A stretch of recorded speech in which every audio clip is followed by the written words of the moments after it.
Right now we want to take you to McAllen, Texas, the southern border there, and you can see Representative Jackie Speier speaking. A number of lawmakers have had an opportunity to tour facility there. Let's listen in. They were small children, many of them under the age of 5, who were segregated from their parents and were crying. And one actually had been separated from her mom for over a day, even though her mom was just in a cell right next to her. And they were sleeping on concrete with mylar foil, and that is a situation in which they were required to be in for 2 days, possibly, and then they're then transferred here, where there's more than 800 of them, and they're segregated based on their status, whether they're unaccompanied minors, whether they're children with families. Here they actually have a mat on which to sleep. But it is, for all intents and purposes, a prison. They're cages.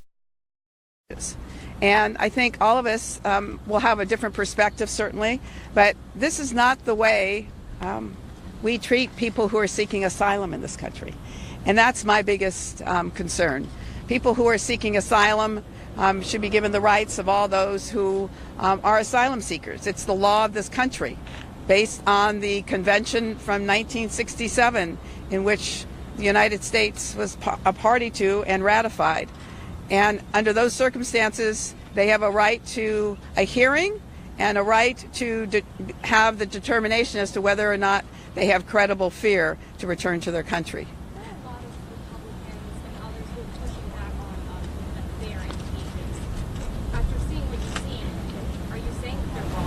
No, yes, I am saying they're wrong. They are in cells. They're on cells, and they are in cages. They are in cages. And I'd like for each of our members to identify themselves, and if they would like, there's 25 of us, so I think what we'll do is have them each identify themselves, and then if you have questions, various members can come forward and answer them. All right, Mike, do you want to start? Sure, why not? Mike McAllen from Massachusetts. I want to echo everything Jackie just said. I want to be real clear. The reason I'm here is because Donald Trump changed policies to treat families in an inhumane way. That's why I'm here. I'm here to draw a big, bold line under that. The president claimed for a week he couldn't do anything without congressional action, and then somehow miraculously he did just that. He can take care of this problem immediately. He created it. He can take care of it, and he should come to Congress to talk to us about ways to change the immigration laws so we don't have to go through this again. Hello, I'm Brenda Lawrence from Detroit, Michigan. I came here to see the people the human beings who are coming to this country for asylum. I did not see the criminals that these human beings are being portrayed as. And I will say clearly, the president's executive order had an immediate impact on families, and this president should be shamed. I'm Congresswoman Barbara Lee from the 13th Congressional District of California. This process, first of all, is such a dehumanizing process. It's shocking to me, it's outrageous. And I am so concerned that these individuals, one, still do not have any legal representation as they go through the process. Two, still don't have any counseling or mental health care. And these people, these children especially, are traumatized. And so this is part of this Trump administration zero tolerance policy, which to me is barbaric. Hi, I'm Joe Courtney from the state of Connecticut. Last April, Jeff Sessions and President Trump created a legal black hole for minors coming into this country and radically changed the way that they were being processed and asylum seekers were being processed. He reversed that on Wednesday, despite claiming that only Congress and particularly Democrats had the power to do that. But there are still many gaps. There are many questions. And again, a lot of the members here probed into that well and intelligently in terms of the fact that there are still thousands of children who are out there right now untethered to their parents and no coherent system to fix that. And that is something that the president can order and strengthen, and certainly all of us are going to go back to Washington and make sure that happens as soon as possible. I'm Mark Giacano. I represent the 41st District of California. I was here in 2014 leading a delegation when the unaccompanied minor surge at the border was occurring. This is a huge change that the President has made with his executive order of zero tolerance. I'm concerned about the 2,000 young people who were separated from their parents. We have yet to hear a defined plan of how to connect those young people to their parents and how many parents have been deported out of the country. It is unclear how we're going to connect all the information, all the dots to bring those to reunite those kids with their families. And going forward, there's still a lot of uncertainty as to whether or not families will continue to be separated. Congresswoman Annie Custer from New Hampshire, this has just been heartbreaking.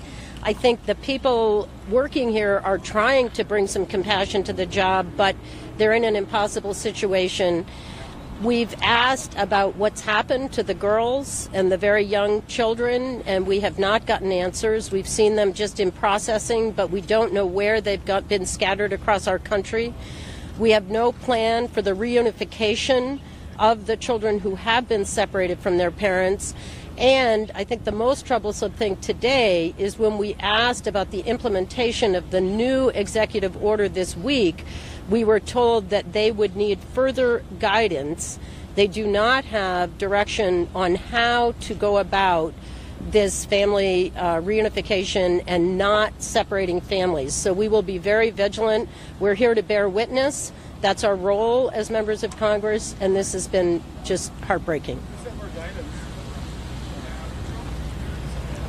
I'm Congressman Jim Himes of Connecticut, and I echo what my colleague said. I would just add to that that something happened this morning that I will never forget. My colleagues from Connecticut, and 4 of us are here, approached one of these holding cells, and there were just mounds of silver mylar. And we asked to speak to somebody who was there. And as they opened the door, these 20 or 30 mounds of silver mylar became little girls. They stood up. They were scared. Some had been crying. And when you spend time talking to them or talking to the agents who are here, you understand that this is complicated and that an awful lot of CBP and others are just trying to do the best they can, as humanistically as they can, under an insane flip-flop out of the White House. But what is the worst aspect of what we have seen today is that this president calls those little girls that stood up from those mounds of mylar, calls them MS-13, calls them criminals, wants Americans to believe that the hundreds of people that we saw in this facility behind us are a danger to them and to this country.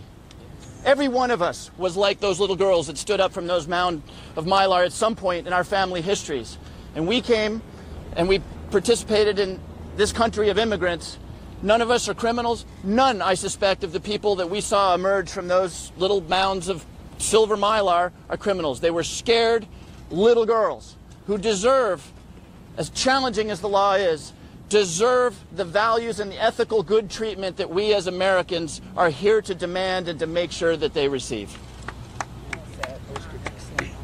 Lois Frankel from Florida. I share the sentiments of my colleagues here. I want to make 3 quick points. Number 1, I came here very anxious and concerned, like most Americans, about these thousands of children who've been separated from their families.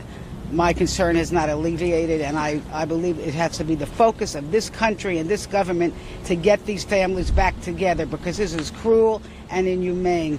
Number 2, like my colleagues, what I saw in these cages was a sea of humanity. Little girls, little boys, fathers holding their daughters, mothers holding their daughters, who have fled horrible conditions in other countries.